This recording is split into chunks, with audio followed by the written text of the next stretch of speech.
भाजपची सरकार आहे, तुम्ही मित्र पक्षात आहे. आता नाही ना मित्र पक्षात. आता सावित्री मातेला वंदन करण्यासाठी मी गेली 32 वर्ष येतोय. त्यामुळं एकही खंड आम्ही ठेवलेला नाही. मी माझ्या पक्षाच्या वतीनं केंद्राला आणि राज्याला विनंती करेन की सावित्रीबाईला भारतरत्न देण्याचा प्रयत्न करावा अशी आज त्यांच्या जयंतीनिमित्त मी मागणी करत आहे. आणि सावित्रीबाईने या देशामध्ये मन भरून येतं की ज्यावेळेस फॉरेनला जातो त्यावेळेस महात्मा फुले आणि सावित्रीबाईचा फोटो देखील पुतळा बघायला मिळतो तिथं बाबासाहेबांचा वगैरे. आणि विशेष म्हणजे ह्यांचं काम हे नुसतं महिलांना शिक्षण देण्यापुरतं नाही तर सामाजिक परिवर्तनाची भूमिका या नवरा बायकोनी केलेली आहे ती जगात अजोड आहे. आणि त्यांना वंदन करणं हे आमचं काम आहे. आणि दरवर्षी येत राहतो त्यांचा आदर. पण साहेब, सगळ्यात महत्त्वाची मागणी केली आहे छगन भुजबळांच्या बाबतीत, त्यांनी पक्ष काढावा. आजच्या दिनी तरी काय सांगणार, त्यांच्यावर अन्याय झालाय, ओबीसीवर अन्याय होतो. मी एवढंच बोलीन, भुजबळ साहेब हे आदरणीय मोठे नेते आहेत आमचे. मी त्यांना सल्ला देणे इतपत मोठा माणूस नाही, परंतु दुसऱ्याच्या घरात राहिल्यावर असं होत राहतं. त्यासाठी आपली स्वतःची झोपडी बांधली पाहिजे हीच माझी. आता ते माझ्यापेक्षा मोठे आहेत, माझे आदरणीय नेते आहेत, म्हणून मी कुणाला सांगणार नाही की कुणाला अन्याय होतो काय होतो. जोपर्यंत आपले स्वतःचं घर बांधलं जाणार नाही तोपर्यंत अन्याय आपल्या होत राहणार आहे.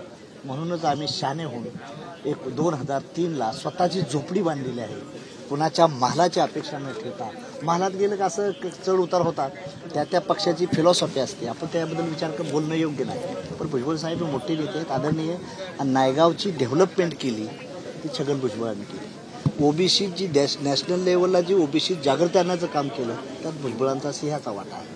त्यामुळे भुजबळ साहेबांना सल्ला देणं इतपत मी मोठा नाही, पण मी त्यांचा धाकटा भाऊ म्हणून मी त्यांना सांगेन की आपलं घर बांधलं तरच आपलं उद्या येणाऱ्या पिढीचं चांगलं होईल एवढीच मागणी आहे. पण मंत्रिमंडळात ओबीसी नेते आहेत, मात्र ओबीसीचा आवाज उठवणारा नेता भुजबळ साहेब पाहिजे होता असं नाही. आता त्याच्याबद्दल मी अभिप्राय बांधणार नाही. मी युतीवर बी नाही, एनडीए बरोबर नाही, महायुतीवर नाही.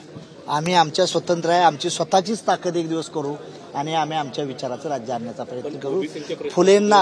फुलेंना अभिप्रेत असलेलं राज्य या देशाला आणण्याचा प्रयत्न माझा पक्ष करेल. त्यामुळे कोणी काय केलंय आता त्यांची सत्ता आहे, त्याबद्दल आपण बोलण्याचा अर्थ नाही. जगच तिकडे आहे. परंतु एक दिवस फुले विचाराचा राष्ट्रीय समाज पक्षाचे मुख्यमंत्री नायगावला येईल, त्या दिवशी आम्ही तो करण्याचा प्रयत्न करू. मग भुजबळ साहेब समाजाचं आरक्षण असू दे, या सगळ्या गोष्टी साऱ्याच आरक्षण मराठ्यांचं असेल, मुसलमानांचं असेल, ओबीसीचं असेल, धनगरांचं असेल, जोपर्यंत तुमचं राजकीय दल मोठं होणार नाही तोपर्यंत ही मंडळी आरक्षण कोण देणार नाही.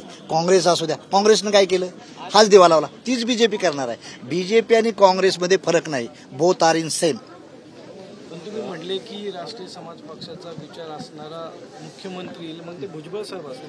नाही, आता भुजबळ साहेब सध्याला राष्ट्रवादीत आहेत, त्याबद्दल आता बोलणं योग्य नाही. म्हणजे भुजबळ साहेब हे एका पक्षाचे नेते आहेत आणि दुसऱ्याच्या घरात मायासारख्यानं डोकवणं योग्य नाही. भाजपात काय चाललंय, राष्ट्रवादीत काय चाललंय, तुमचं घर काय आहे ती बाजू बघण्याचा अधिकार आहे. दुसऱ्या पक्षाबद्दल एक राष्ट्रीय समाज पक्षाचा मुख्यमंत्री येईल म्हणून म्हटलं होतो. आणि राष्ट्रीय समाज पक्ष हा फुले वाद घेऊन चाललेला पक्ष आहे म्हणून म्हणतोय मी. आता तुम्ही एकला चौरीची भूमिका घेतली, स्थानिक स्वराज्य संस्थांच्या निवडणुका आगामी तोंडावर आहेत, त्यात काय भूमिका? मी उद्या दिल्लीला आहे, दिल्लीला देखील मी जागा लढवतोय, बिहारमध्ये जागा लढवतोय. जिंकतेल असं मी म्हणणार नाही, पण वोट ऑफ पर्सेंटेज माझं चांगलं वाढेल आणि एक दिवस राष्ट्रीय समाज पक्ष फुले विचाराची नॅशनल पार्टी बनेल एवढंच मी आपल्याला स्वतंत्र लढवणार आहे. भुजबळ साहेबांची नाराजी ही ओबीसीला पटणारी आहे. एक लक्षात ठेवा, हा त्यांच्या अंतर्गतचा प्रश्न आहे. भुजबळ साहेब हे ओबीसीचे माइलस्टोन नेते आहेत, मोठे नेते आहेत. ती त्याच्या पक्षाची फिलॉसॉफी आहे. म्हणूनच आम्ही म्हणतोय की त्यांनी पक्ष जोपर्यंत असेल, मी माझ्या पक्षातला विचारा माझ्या पक्षाच्या आमदारला काय करायचं. मी आता दुसऱ्याचा इशारा कसा घेणार मी? पण तुमचं पक्षाचा आमदार तर माझा पक्षाचा आमदार निवडून आलेला आहे. तिथं महाविकास आघाडीनं महायुतीनं उमेदवार दिला नाही, त्यांना उमेदवार मिळाला नाही तिथं, आणि त्यामुळे माझा आमदार निवडून आलाय. माझे 3 आमदार थोड्या मतात गेलेत आणि एक आमदार माझा विजय झालेला आहे. I am the winner party.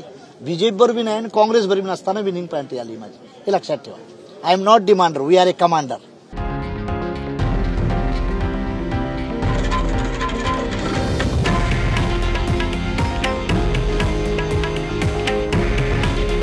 हे आहे देशातील नंबर 1 न्यूज नेटवर्क आणि आपण पाहत आहात TV9 मराठी. काळजी तुमची, हित महाराष्ट्राचं.